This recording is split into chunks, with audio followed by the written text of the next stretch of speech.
सुख चाहते हैं तो जहां सुख नहीं है वहां ढूंढ रहे हैं, इसीलिए आज तक नहीं मिला, सब अशांत है।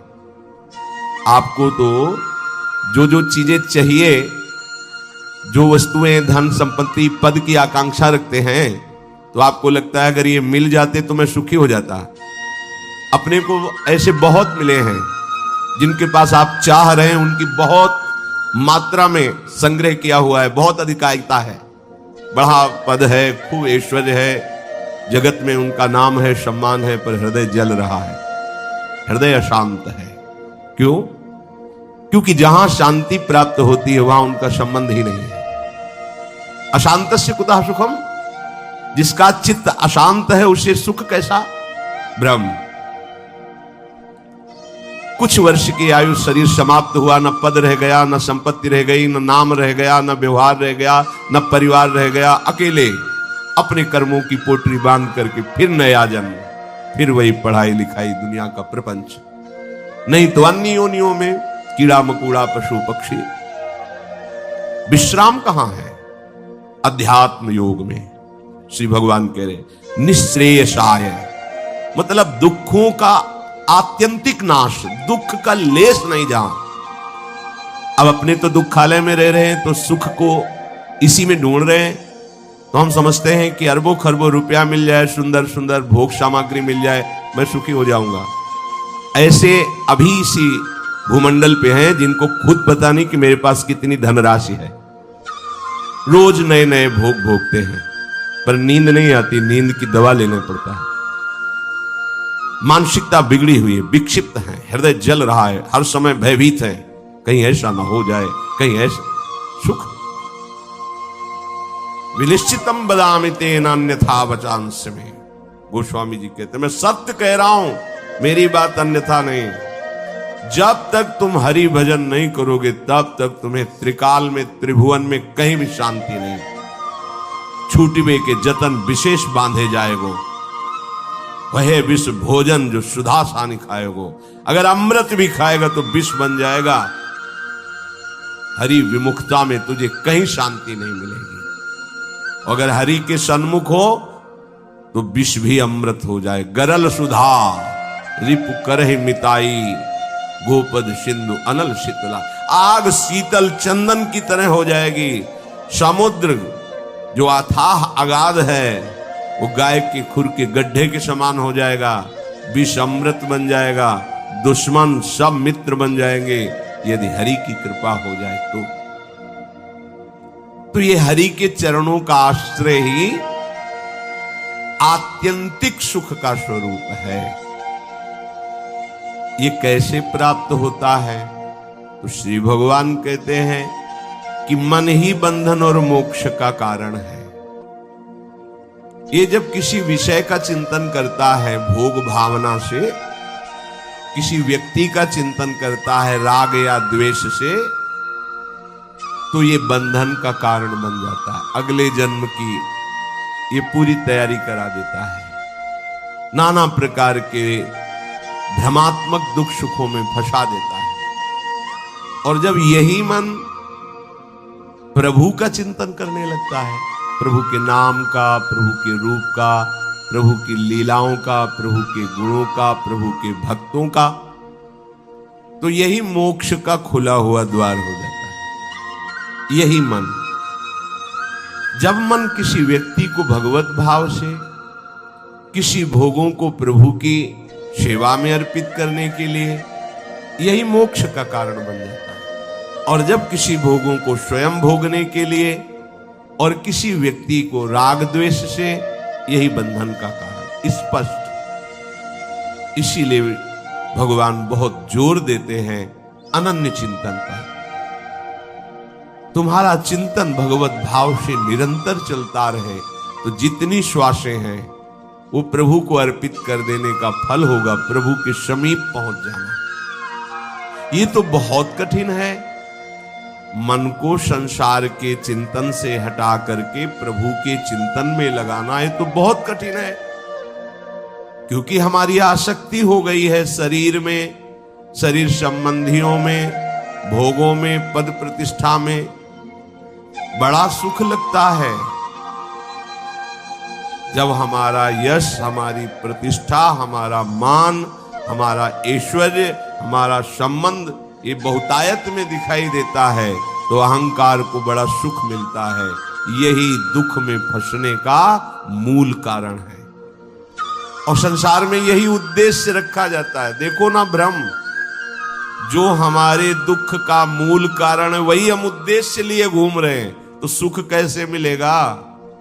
धतूरा बोओगे तो विषय खाने को मिलेगा ना, अमृत तो नहीं मिल जाएगा। अगर धतूरे में एक जीवन नष्ट करने की सामर्थ्य है तो मान, प्रतिष्ठा, प्रशंसा, भोग, भावना ये कई जन्म नष्ट करने की सामर्थ्य रखता है।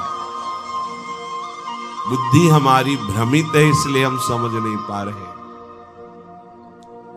विष तो एक जन्म मारता है, विषय देखो ना, जब से सृष्टि हुई आज तक मार ही तो रहा है। मरते मरते थक गए, मरना नहीं मिटा, फिर मरना पड़ेगा। अरे अब तो ऐसा मरो कि अब जन्मना ना पड़े, मृत्यु महोत्सव हो जाए। तो हे प्रभु, ये आसक्ति हमारी हो गई है शरीर में, शरीर संबंधियों में, भोगों में। तो जहां हमारी आसक्ति होती वहीं हमारा मन चित्त चिंतन करता है।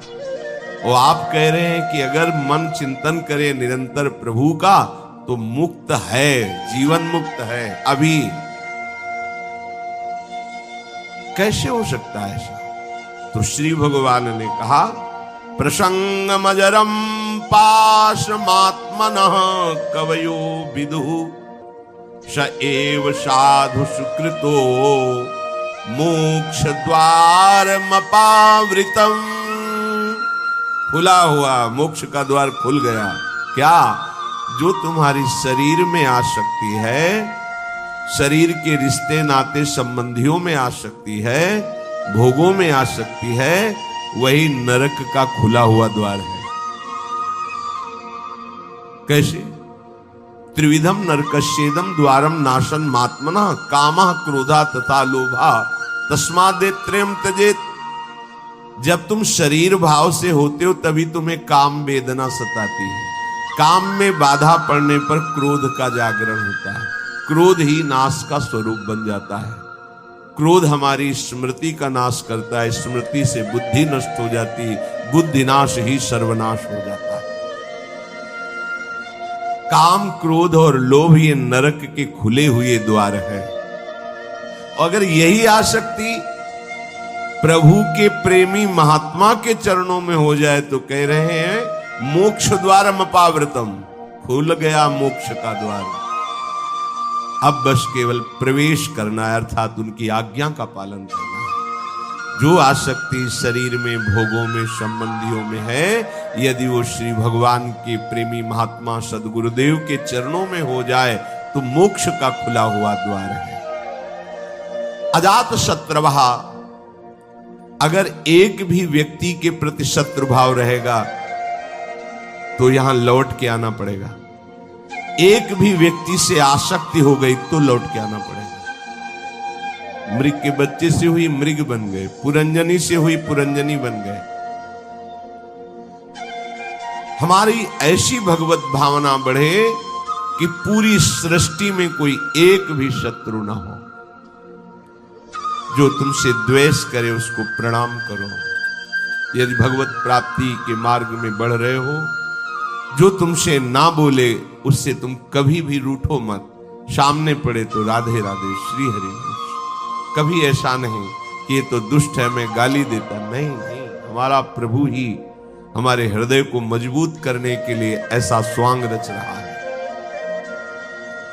सच्ची मानना, भगवान अपने भक्त को समर्थ बनाने के लिए लीला करते हैं। वही है, कोई दुष्ट नहीं है। किसकी सामर्थ्य है कि प्रभु के पार्षद को गाली दे दे, प्रभु के पार्षद को पीट दे, प्रभु के पार्षद की अवहेलना कर दे? ये भगवान इसीलिए करवाते हैं कि तुम समर्थ बनो, द्वंद्वों को परास्त करो, ना कि द्वंद्वों से परास्त हो जाओ। तुम मेरे सेवक कहलाकर द्वंद्वों से परास्त हो जाओगे तो ठीक नहीं है। ए भगवान का भक्त, जरा सी बात में देखो विकल हो। नहीं, कोई भी भगवान का प्रेमी महात्मा ऐसा चरित्र नहीं पाया गया कि कभी किसी भी परिस्थिति में व्यथित हो गया है। नहीं, यम ही न व्यथ्यन्ते ते पुरुषम पुरुषर्षभ सम दुखा सुखाधीरम स्वमृतत्वाय कल्पते। जो सुख दुख में समान किसी भी परिस्थिति में हृदय व्यथित नहीं हुआ, हर समय राधा राधा राधा परम पद उसके चरणों में लौटता है, वही परम पद का अधिकारी है। अजात शत्रवहा, तुम्हारा कोई एक भी शत्रु नहीं होना चाहिए, क्योंकि भगवान कहते संतों का एक भी शत्रु नहीं होता। अपना मन ही शत्रु है, कोई और बाहर शत्रु नहीं। जब तक आप अपने मन को प्रभु के चरणों में नहीं लगाते, तब तक ये जाल फैलाता रहता है। एक को मित्र बनाएगा, एक को शत्रु बना लेगा, एक में राग कर लेगा, एक में द्वेष कर लेगा और हमारे नए जन्म की व्यवस्था कर देगा। ये मन ही हमारा शत्रु है जब तक वश में नहीं होता। ये मन ही हमारी दुर्गति का कारण है जब तक ये प्रभु में नहीं लगता। प्रभु में लग जाए, वश में हो जाए, तो इससे बड़ा कोई मित्र नहीं। मन ही श्री कृष्णाकार होकर भगवत साक्षात्कार करा देता है। अजात शत्रवा, कोई भी एक हमारे द्वेष का पात्र न हो। अद्वेष्टा सर्वभूतानाम, समस्त भूतों में द्वेष रहित, दोष बुद्धि रहित हमारे हृदय की स्थिति होनी चाहिए, क्योंकि संतों की ऐसी होती है। शांताहा, किसी भी परिस्थिति में कोई तुम्हें अशांत न कर पावे, ना अंदर की वृत्ति ना बाहर का व्यक्ति। ऐसी शांति तभी मिलेगी जब चित्त प्रियाजू के चरणों के चिंतन में होगा, उनके नाम के चिंतन में होगा, क्योंकि भगवत प्रेमी महात्मा शांत रहते हैं। शांताहा साधवा साधुभूषण, आप राग द्वेष में विचरेंगे, निंदा स्तुति करेंगे, मान अपमान में सुखी दुखी होंगे, तो अनन्य भक्ति कब धारण करेंगे? अपने को केवल लक्ष्य पर दृष्टि रखनी है। वही सच्चा निशानेबाज है जो केवल लक्ष्य पर दृष्टि रखता है। द्रोणाचार्य जी ने कौरवों पांडवों को धनुर्विद्या की शिक्षा दी। परीक्षा के लिए एक वृक्ष में चिड़िया टांगी और कहा इसकी आंख पर निशाना लगाना है। जो धनुष उठाता और तीर संधान करता, पूछते क्या दिखाई दे रहा है? बोले वृक्ष, डाल, चिड़िया। बोले रख दो धनुष। सब युधिष्ठिर जी से भी पूछा तो उन्होंने कहा चिड़िया दिखाई दे रही है, फिर आंख दिखाई, रख दो। अर्जुन से कहा क्या दिखाई दे रहा है? बोले गुरुदेव केवल आंख। बोले वेद दे, बस लक्ष्य दिखाई देना चाहिए, तो कुछ भी आपको, कोई भी आपको, कहीं भी आपको परास्त नहीं कर सकता। लक्ष्य श्यामा श्याम, श्यामा श्याम का स्मरण कोई परास्त नहीं कर सकता। लक्ष्य रहित होकर घूमोगे तो सब तुम्हें व्यथित कर देंगे। काम क्रोध लोभ मोह मद मत्सर, ये सब हृदय में ही ये प्रहार करते हैं। बाहर का प्रहार तो कोई भी सह सकता है, लेकिन हृदय के प्रहार को बड़े बड़े वीर नहीं सह पाते। साधक हृदय के प्रहार को सहता है, इसलिए उससे बड़ा कोई वीर नहीं होता। सबसे बड़ा सुभट साधु होता है जो काम क्रोध आदि के वार को हंसते हुए सहकर भगवान की तरफ बढ़ता है। जो विश्व में विश्व विजेता धनुर्विद्या के प्रकांड ज्ञानी, युद्ध क्षेत्र में सदैव विजय प्राप्त करने वाले रहे, वो भी घुटने टेक दिए काम क्रोध के आगे। लेकिन साधु अहंकार रहित होकर पूरे जीवन इनसे युद्ध करता हुआ आगे बढ़ जाता है। इसीलिए सा जयति जयति जग उच्चरे, पूरा संसार ब्रह्मा जी तक उसे नमस्कार करते हैं। ये विजय तभी हो सकती जब लक्ष्य चिंतन में रहे। श्यामा श्याम मई